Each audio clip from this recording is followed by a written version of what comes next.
You're listening to Stephanie and Fox, where we aim to educate, enlighten, and evolve your intimacy. You can find us at stephanieandfox.com to learn more about counseling, self-study courses, and retreat services that we provide.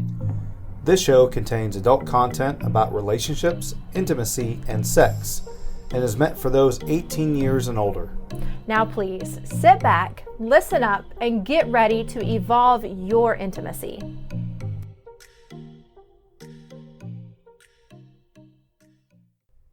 Hello to all of our listeners out there. This is Stephanie, and you got me solo tonight, but I am so excited to be able to bring to you a very important guest. His name is Dr. Ari Tuckman.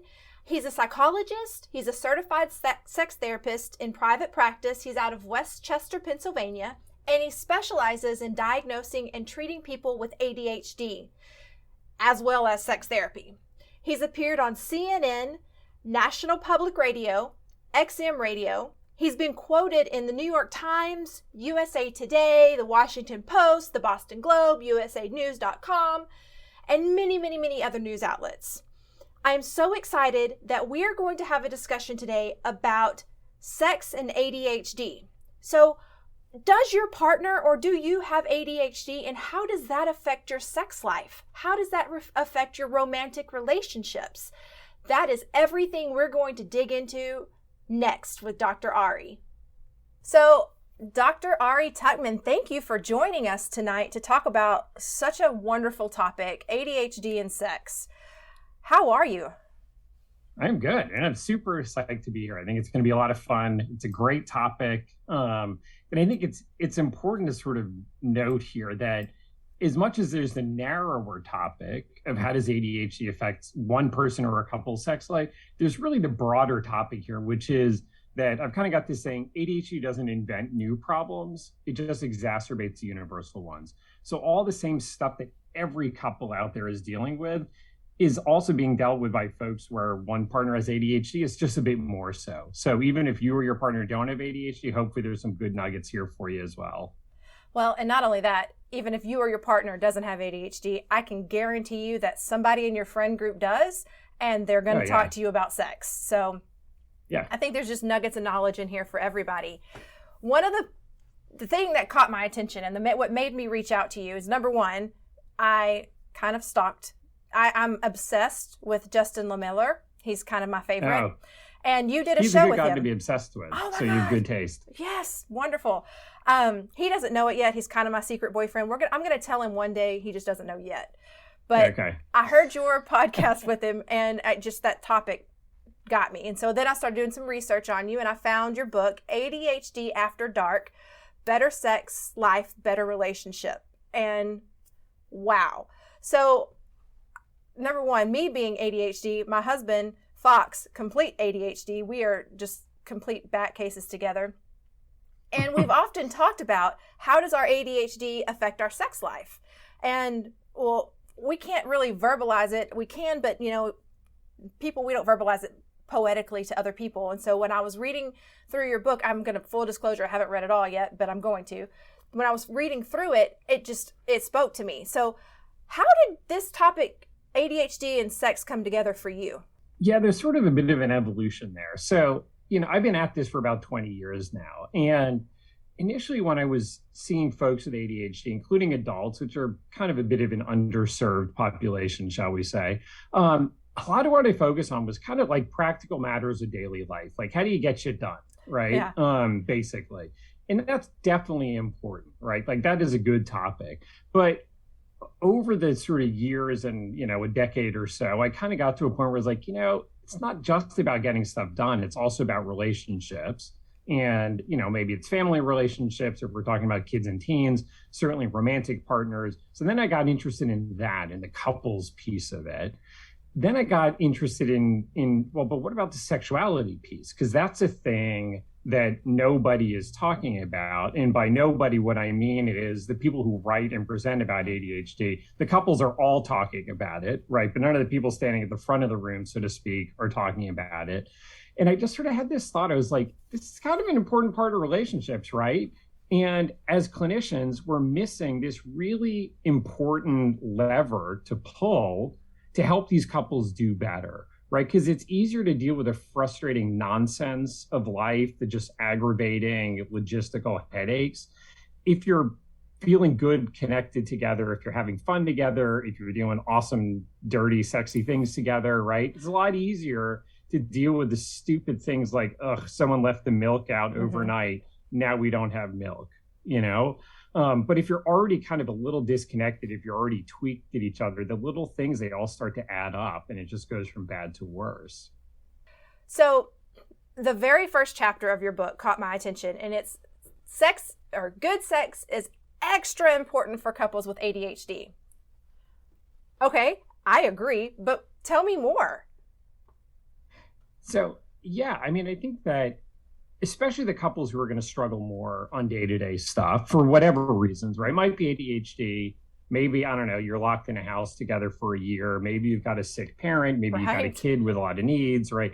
Just whatever the stress is of life. The more stresses we have that pull us apart, the more good things we need to pull us back together. So, you know, I think there's plenty of couples out there that can kind of be okay without the benefit of a good sex life. Right? They're not killing it, but they're fine, whatever, right? But like, if you're already sliding a bit, if you're already kind of losing some points, so to speak, right? Like, you need the extra credits. Kind of like Barry McCarthy said, a good sex life adds about 20% to the happiness of a relationship.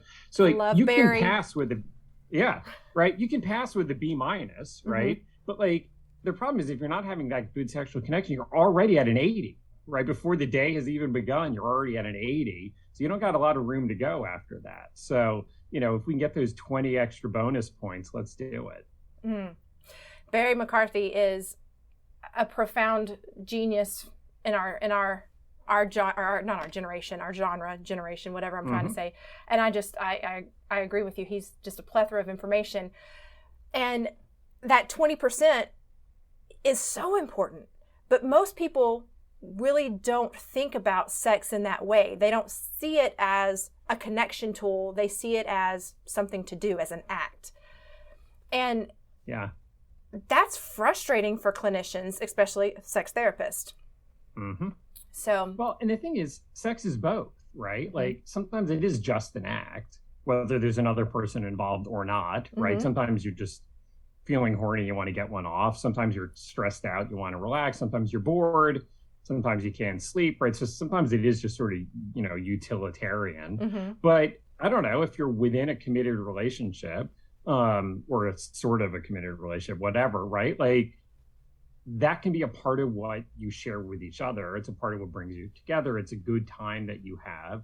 But, you know, there's also a part of it that, you know, just because of the way we look at sex in our culture, there's a lot of vulnerability and intimacy involved in being actually honest about, you know, what kind of sex you want to have, what do you want to do, what really turns you on, including the stuff you're not so sure your partner is going to be into, right? So like, that ability to keep your head on and be honest and open so your sex life remains interesting and vibrant, but also being able to tolerate your partner maybe being a little weird about it, you know, like not freaking out, not taking it back, not denying it, not yelling at them, right? Like, that ability to sort of be present in the moment and be okay, even if your partner is having a bit of a hard time at that moment. I know that you did some research. Can you, for the listeners, so what kind of research did you do in order to come up with the statistics for this? Yeah, so, you know, when I decided to write the book, I wanted it to be based on more than just, here are some things that I can tell you based on the people who come to my office. So there's very little research out there on ADHD and sexuality. I mean, there is some research out there on things like unplanned pregnancies, but that's not exactly about sex. That's about the outcomes of sex. So, or the lack of planning for sex. But so what I did was I put together a survey with far too many questions. So don't let me design your survey is what I'm saying. But despite the fact that I was insane and over exuberant about all my questions, I got like 3,000 people to answer it. And it's like 4,000 at this point, or even more. So I think what it speaks to is the fact that people are really interested in the topic.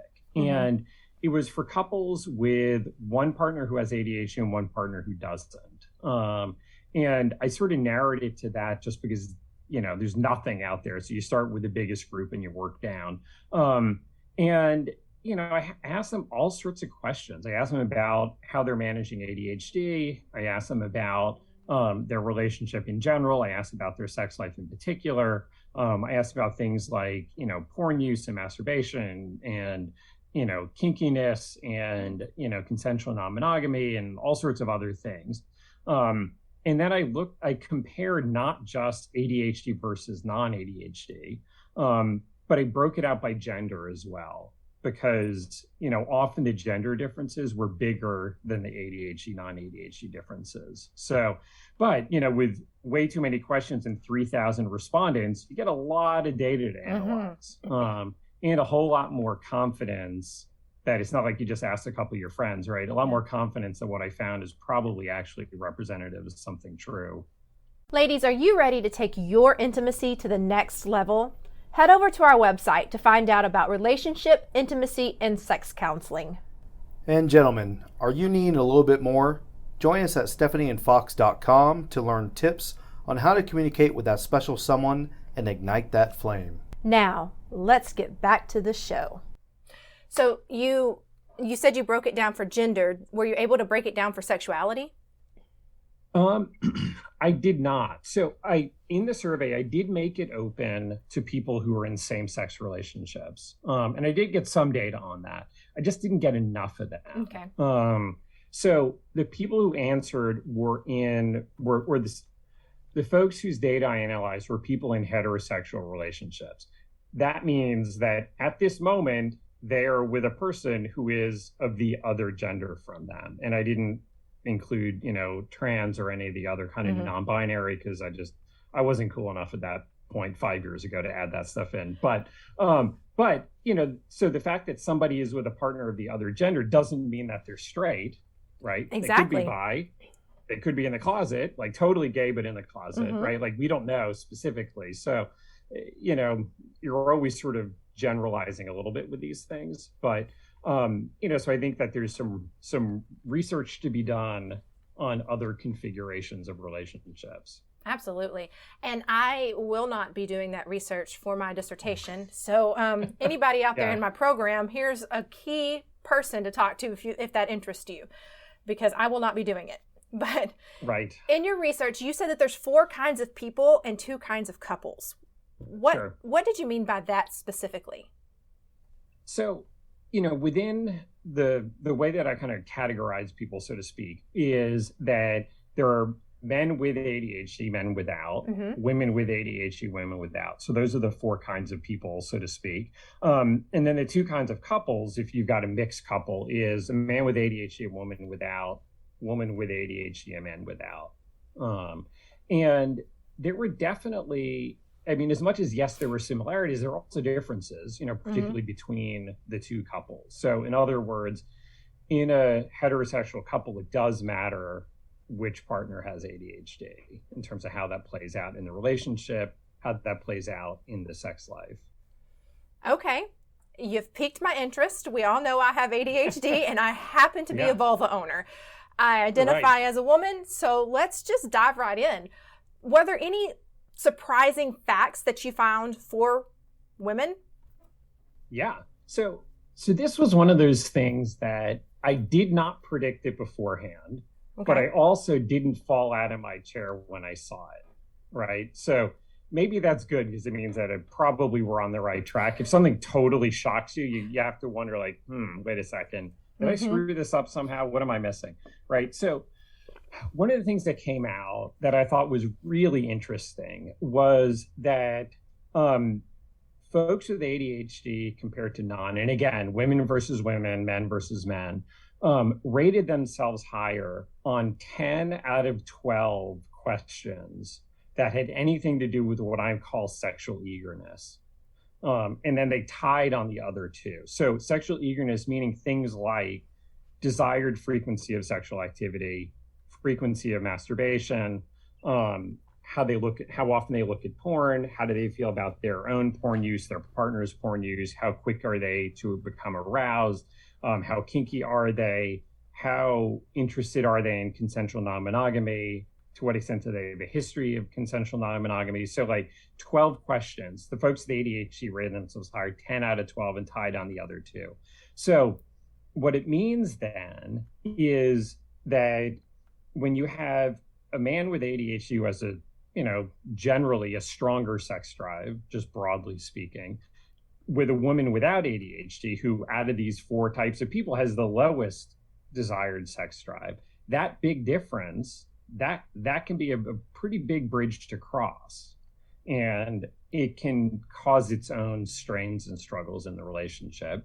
On the other hand, when the woman has ADHD, she has a relatively higher sex drive and is closer to the man's sex drive, the non-ADHD man's sex drive. Mm-hmm. So they actually have sex 25% more often than the couples where the guy has ADHD. So in other words, women with ADHD tend to be more sexually interested than women without ADHD. So that's a bonus. That is a bonus. Anybody who knows me knows that that's not shocking at all. I'm right. One of those sexual beings. Yeah, so you're not an outlier in my data set, in other words. No, I mean, you just nailed me. Yeah. So, and it kind of makes sense, actually, when you think about ADHD, that folks with ADHD or more so than folks without, are more influenced by things that are interesting rather than things that are boring, right? Things that are important are usually boring. So important is things like, I should eat more kale, or I should really review my life insurance policy and really crunch the numbers to see that we're getting the best rate, right? Definitely important, not at all interesting, right?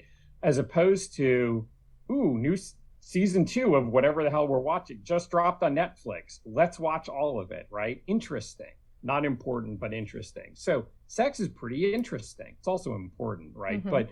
But it's definitely interesting, and it's always going to be more interesting than every other thing you need to do in your life. So it makes sense that women with ADHD and men with ADHD feel that sexual interest more. They're more influenced by it, and they're more willing to put other things aside in order to do that more interesting thing. Okay.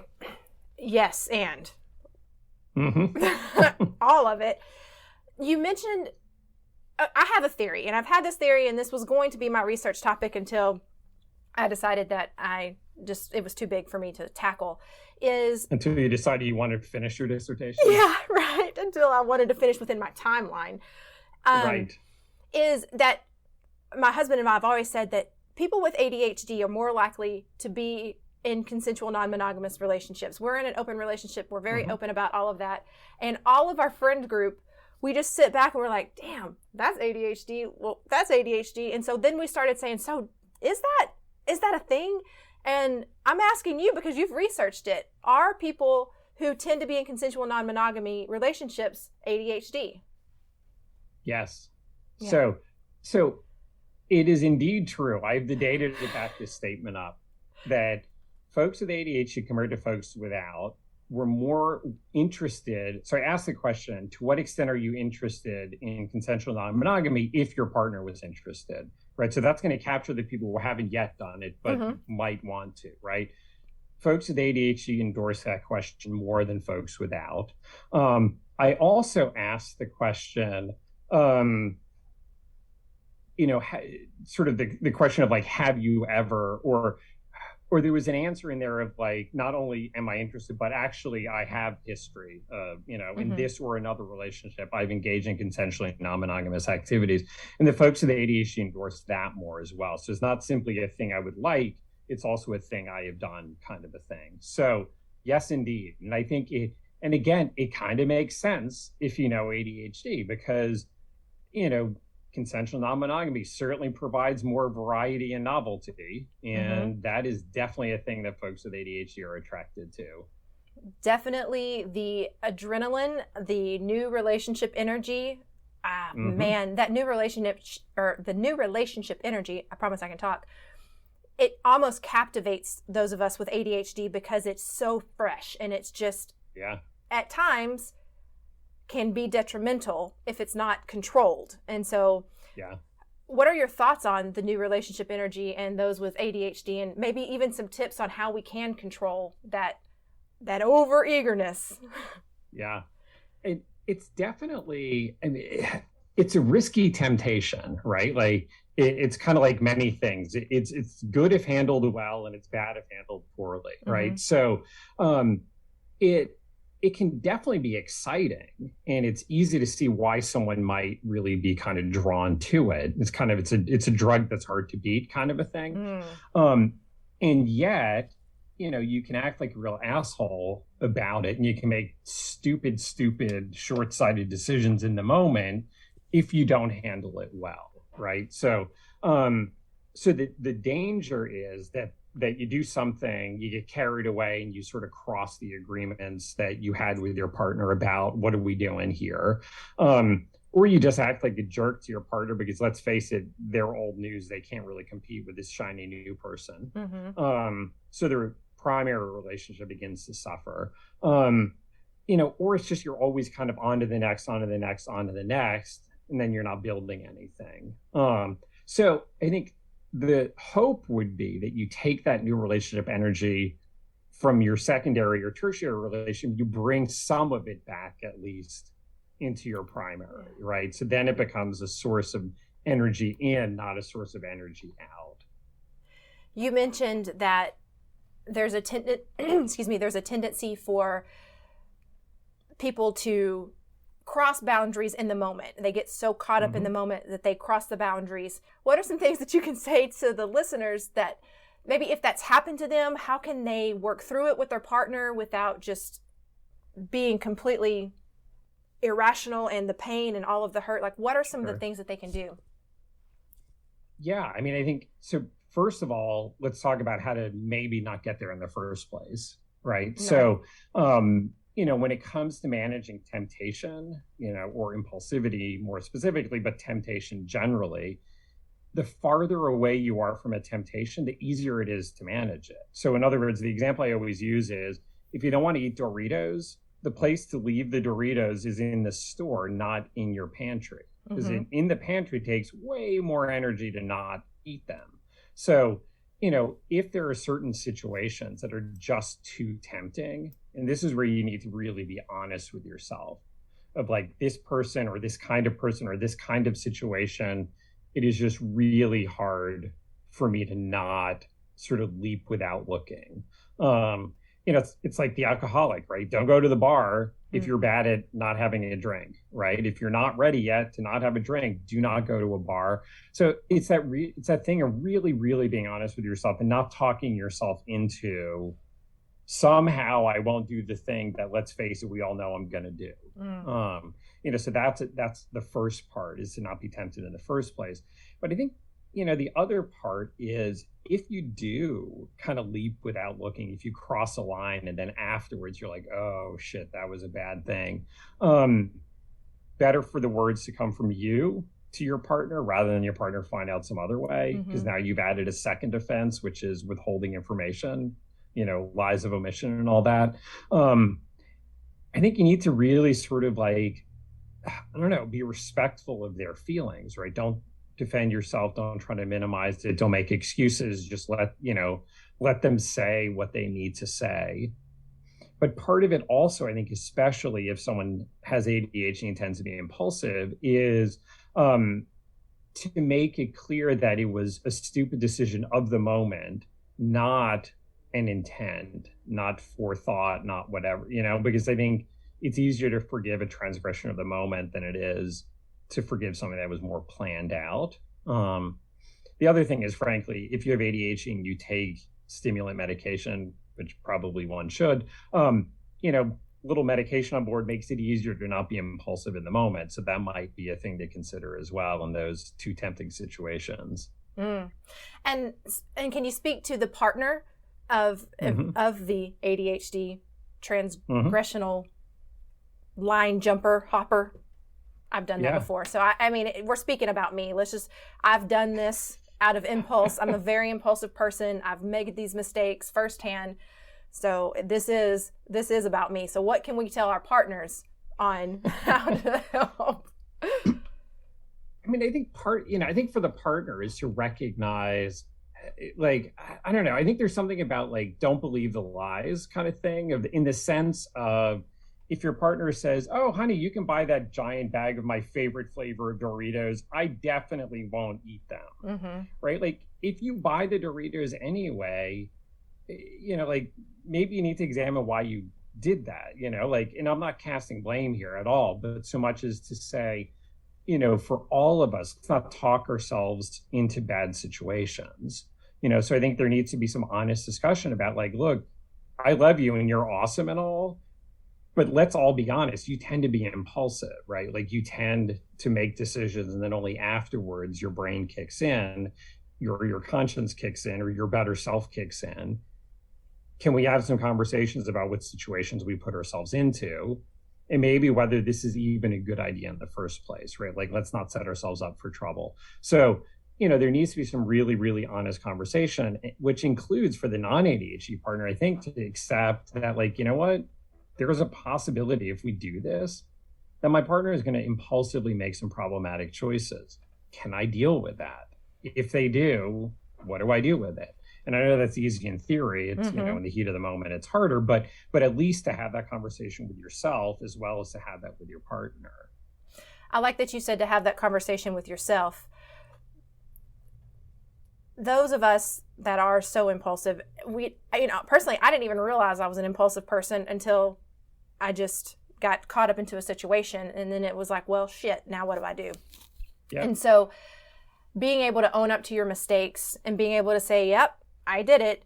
Yeah. However, my brain literally was not thinking. I didn't see what had happened until after it had happened. I think it's accepting and giving yourself grace as well. We are going to mess up. And I think that those conversations are so important to be had before, during, and after, because things change, impulses change. And I'm one to say that. I'm a highly medicated. Everybody knows I'm medicated, because I could not imagine me if I wasn't. But, it's what else, what other measures can we put in place to ensure that we're not trying to intentionally or unintentionally hurt our partners? Yeah. Yeah. And I think that, having more check-ins, maybe having, like, not exactly safe words, but kind of like flag words of like, honey, this is a thing. You're going to want to, like, pay attention to what's happening right now. Stuff like that, if that's helpful. But for both people to really feel like they can be direct and honest, sometimes being indirect, sometimes beating around the bush, like, your partner may not pick up on it. Right. And then you feel hurt and unheard afterwards. So, I think you need to be able to be really direct in your conversations in order to make that, less risky. I would like to talk about some of the barriers to satisfying sex and how that relates to your research. Yeah. So, one of the things that was actually really heartening in the research was that in terms of all the 25 barriers I asked about, as I said, too many questions, but among the 25 barriers I asked about, all of them that had anything to do with kind of the quality of the sexual encounter when it happened, most of them were not actually the barrier, right? So generally speaking, once things got going, things are actually pretty good. So that's the good news. The remaining barriers really kind of clustered into two groups. One of them was not enough time and energy for sex. The other is not enough good feelings for your partner. So you're pissed at them, they're pissed at you.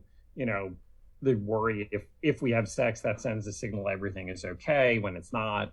So kind of stuff like that. So in terms of that second group of too many bad feelings, it's just that idea that, like, sometimes you got to make the relationship good in order to, feel comfortable making the sexual part good. So sometimes working on your sex life happens outside of bed.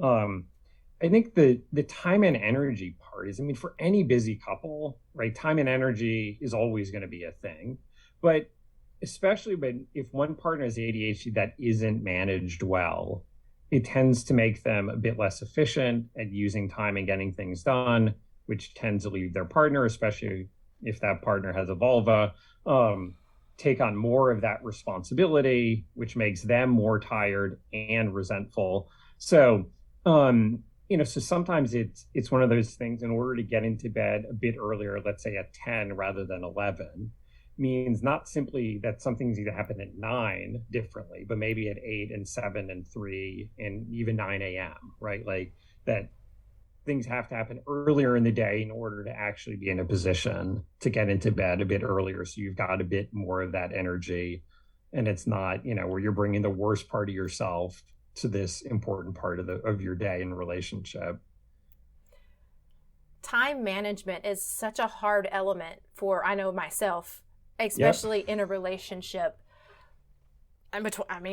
Just in life. What are some of the things that our listeners can do to help with time management and ADHD? Time management is a big, big part of ADHD. The folks with ADHD tend to underestimate how long things take. They tend to get distracted onto other things. So then they don't get the main thing done. They tend to procrastinate because it's hard to make yourself do the thing you don't want to do until the pressure of the deadline forces you. So, time management is definitely a big, big part of ADHD. And frankly, when we're busy, it's a part of all of our lives. But, I think a big thing for couples specifically is to really try to work well together on it, and to have it not be a situation where the non-ADHD partner is the timekeeper and the nagger who tries to keep the person with ADHD in line, because nobody wants either side of that relationship or that dynamic. But rather that it's a thing that you're working together so that there's lots of good communication. Maybe you meet up on Sunday morning. So let's go through the calendar for the week, especially if you got kids running in 3 different directions with all sorts of activities, and let's sort of just look at the calendars ahead of time. I think shared calendars, if you can do it, are great, because then you just put stuff in the calendar. You don't have to remember to tell your spouse, and then just sort of like a general goodwill of, oh, you didn't tell me, one of our kids had a dentist appointment. Okay, that's fine. All right, I'll do it. Yeah, no problem. Right. So being a good teammate, being willing to just sort of take one for the team, and just really being mindful of the balance and fairness of it. Yeah. I have a lot of couples who they get very angry because they don't have, or I shouldn't say angry, they're frustrated because they don't have time in their schedule for sex. Something always comes up. And so when we start talking about scheduling sex in their time into their calendar, then some of them have a problem with that. When it comes to ADHD and making time for sex with a full schedule, sure, you're the expert, because I'm trying to figure this shit out. Yeah, I know. This is the universal, right? I think for all busy couples, and especially if you have kids in the house, legitimately there are not a lot of windows of opportunity, So on the one hand, see what you can do to create some, maybe. But I think the rest of it is to really kind of hold that time sacred. And, there's that line of your priorities are not what you say, they're what you do. Right? If you say your sex life is important, but then every other fucking thing gets in the way first, it's not important, right? It isn't, right? Sorry, Twitter seems to be more important to you than your sex life, right? Because based on your actions, that seems to be where your time goes, right? So I think that it's easy, especially at the end of a long day, to just kind of take that path of least resistance and just kind of passively glide into bedtime, and then we're all too tired, or one of us is, and then, it's time to go to sleep. So really kind of being mindful of making it important, holding the time sacred as best you can. And I don't know, Ian Kerner talks about windows of willingness rather than scheduled dates. So window of willingness meaning, okay, on Thursday night, we're going to get the kids into bed a little bit earlier, and we're going to be willing to see what happens. I like that. Right. Yeah. So it gives you an out. but it also means like we're going to make that time for us and we're going to see what happens. And the important thing is that we enjoy it. We're not talking about like, missing homework. We're not talking about, I think there's a leak in the living room roof over there, right? So you're not doing stressful, boring business topics. It's about enjoying each other. And, especially some people, who are a bit more responsive in their desire, like they need a bit more of that warm up. And if one partner is, let's say, a little bit more right at it, they may need a bit of work on being patient, on slowing down, on staying engaged in other ways to bring their more responsive partner along. Say that again. Say it even louder for the people in the back. Exactly. So, because if you're too kind of like pushy about it, you're going to turn your partner off rather than turn them on. Mm-hmm. And that's not like, nobody wants that, right? Nobody feels good after that. So yeah, like finding the ways, to really kind of talk about like, here's what I need from you. This is what will get the best out of me in that moment. What will get the best out of you, right? And really being very clear and giving reminders in a nice way. And when your partner forgets and does the other thing that annoys you, right? Rather than being like, I told you, this is why we can't bother, right? This is why, like the negative response is to just nicely but firmly kind of redirect. They're like, oh, wait a second, this is what we talked about. Remember, if blah, blah, blah, that turns me off. So could you do this instead? So this kind of ties into the rejection sensitivity dysphoria that plays right along with ADHD. And for those listening, those with ADHD have a higher tendency of having some sort of rejection sensitivity. Not everybody, but there's a higher chance of it. And then there's those who have rejection sensitivity who are not ADHD, just to say all of that. But I have rejection sensitivity dysphoria and I have ADHD. And when my partner, I'm turned on and my partner tells me no, when Fox is like, I'm too tired, that just, I feel like my whole world melts because, I've been rejected. He doesn't love me. I'm fat. I'm ugly.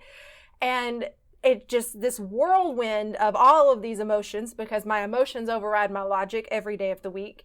And I'm sure that I'm not the only one that this happens to. This has to be a universal thing, right?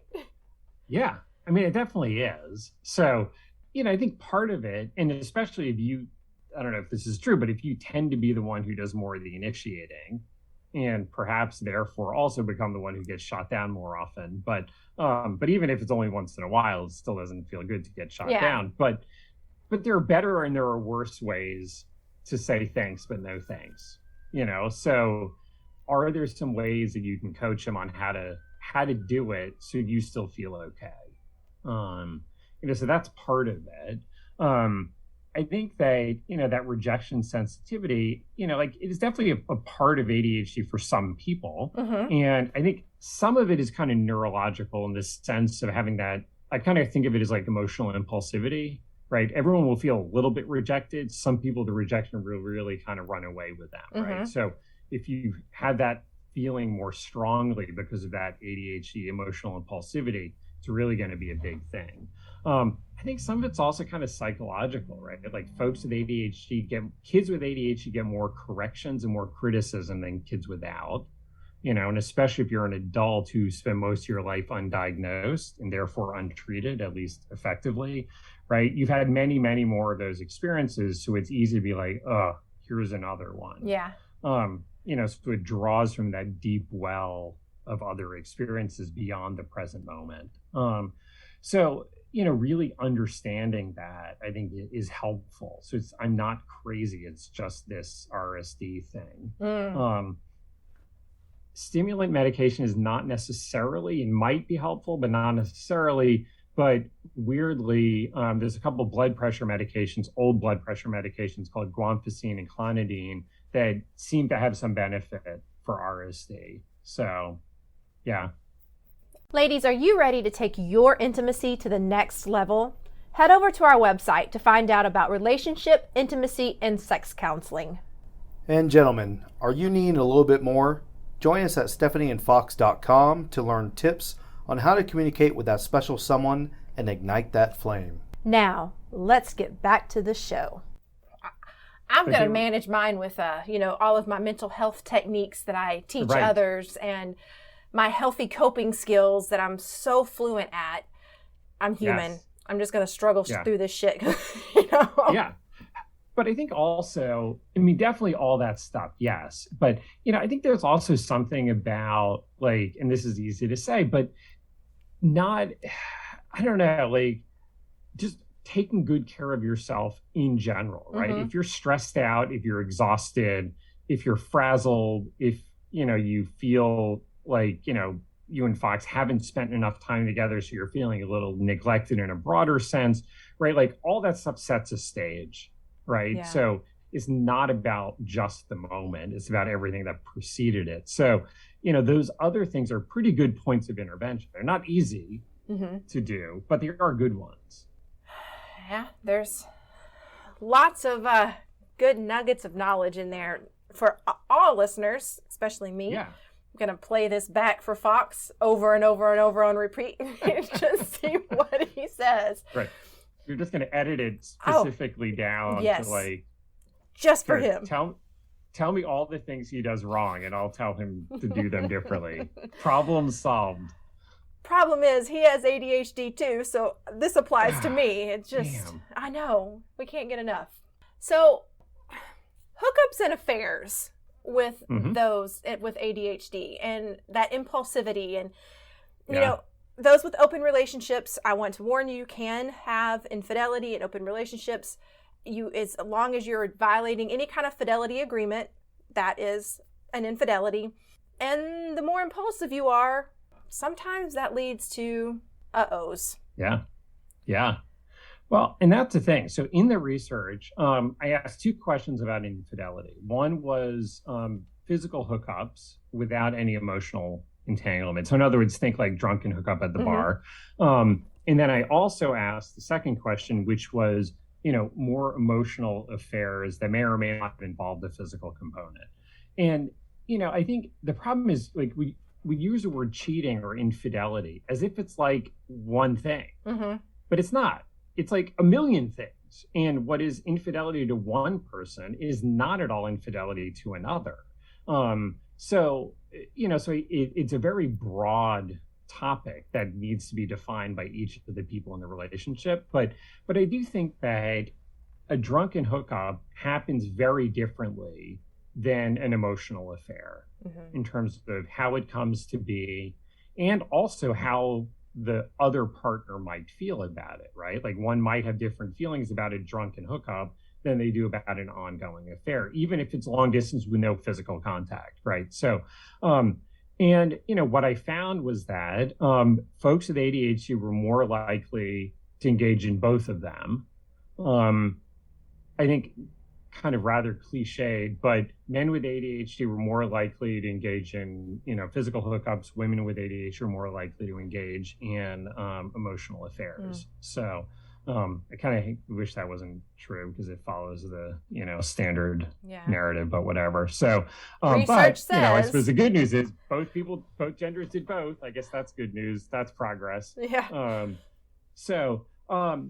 But yeah, I mean, and I think there's a lot of reasons why people engage in sort of various infidelities. I think there's different ways in terms of how they respond to it, but I mean, they are a serious thing, right? And depending on exactly what happened, like they really can have a tremendous effect on not only the relationship, but also both of the individuals separately. It's survivable. Infidelity is survivable. We can come back from it. You can restore normalcy. I think that the most important thing is you have to find those nuggets and learn from it. Yeah. It's hard. I mean, it's not easy, but it's definitely something that can be survivable. I mean, it's definitely wisdom painfully earned. But, I sort of tell people like, look, if you have to suffer, you might as well learn something from it. So, somebody had some sort of infidelity, you both feel like total shit about it. You're suffering like crazy. You might as well get some benefit. Otherwise, it's just awful, right? Yeah. So I don't know. I mean, there are times when some sort of an infidelity kind of reveals something about the relationship or one or both partners that is now on the table and can't be ignored. Now we need to address this. And not this sort of like, oh, you're a sex addict, you have to go to a sex addiction treatment program and, talk about Jesus or something. So, like there's lots of reasons why people have infidelities, and sexual addiction is not necessarily the reason. So that's a whole nother topic, sexual addiction or lack thereof. Lack thereof. Yeah, I'm right there with you on that one. Yep. So as we start to wrap up, and we know that negotiation is key, communication is key, especially when we're having alternative relationships in general, sex in general. Mm-hmm.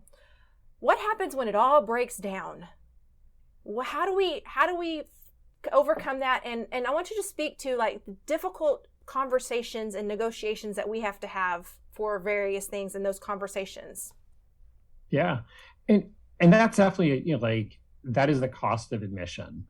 Mm-hmm. If you're going to be in a serious relationship, just standard serious relationship, right? And even more so if you're going to have a more complicated relationship, whatever that means, you will have hard conversations, right? And that, I have a line that it used to be, there's nowhere to hide in a long-term relationship, right? Because your issues will come out. Yeah. And I've actually sort of amended it, which is there's nowhere to hide except behind your partner's issues, right? So sometimes the work in making a relationship better, if you want your partner to deal with their shit, you might have to first deal with yours. Like, in other words, take away the easy targets, right? Yeah. Like, of course I'm angry all the time. You leave shit all over the place. How else could I respond to this? Like, well, there's many ways you could respond differently, but I'm taking that easy target away and I'm going to start putting a few more things away. And then when you continue to be an asshole because there's other stuff of yours you haven't worked on, then we're going to have some really interesting conversations about that. But we can't get there until I take my stuff off the table first. So, but, at the same time, I'm a firm believer in the idea that, a good relationship pushes you to become a better person. And it's only a relationship that will do that. Friends won't, acquaintances certainly won't. Right? Like nobody's going to challenge your issues like your romantic partner because they're the one who's got the most at stake. I think you need to like coin that and put that on a shirt. That needs to be heard worldwide. That is, I think, the most prolific thing I've heard today, honestly. So thank you for that. Oh, cool. Yeah. Yeah. I can't thank you enough, Ari, for coming on and just sharing some of your knowledge. Guys, tell our listeners where they can find you and find out more about you. Yeah. So best place to find me is adultadhdbook.com. And I've got a bunch of, so I've got 4 books on ADHD, including the one on ADHD relationships and sex. But I've got like sample chapters. I've got a bunch of recordings. At some point I'll update where I'm presenting. Now it's just old stuff, and at some point I'll actually travel somewhere to present again. But I've got a bunch of information on my website, so that's really the best place to find me. And so say that website one more time. adultadhdbook.com. Awesome. And that will also be in our show links as well. What is your parting wisdom for the listeners? I think my parting wisdom is, whether it's ADHD or anything, keep working at it, right? Keep working as a team, work on your stuff, and, kind of see these challenges not as things that annoy you and beat you down, but hopefully as things that, that you sort of work to rise above and benefit from. Absolutely. I second everything that you said. You've got the Stephanie stamp of approval. Almost, doctor. Almost. It's going to happen. Nice. Which you absolutely don't need that. You are everywhere. And I just, again, thank you for taking the time to stop by and talk to us tonight. Well, my pleasure. Thanks for having me. I appreciate you reaching out. Yeah. Hopefully we can do this again. I know. Thank you for listening to our show. And remember, you are not in this alone, and we are here to help. You can check us out at stephanieandfox.com and subscribe to all of our social media accounts to get free resources about evolving your intimacy. Have a good night. Have a good one.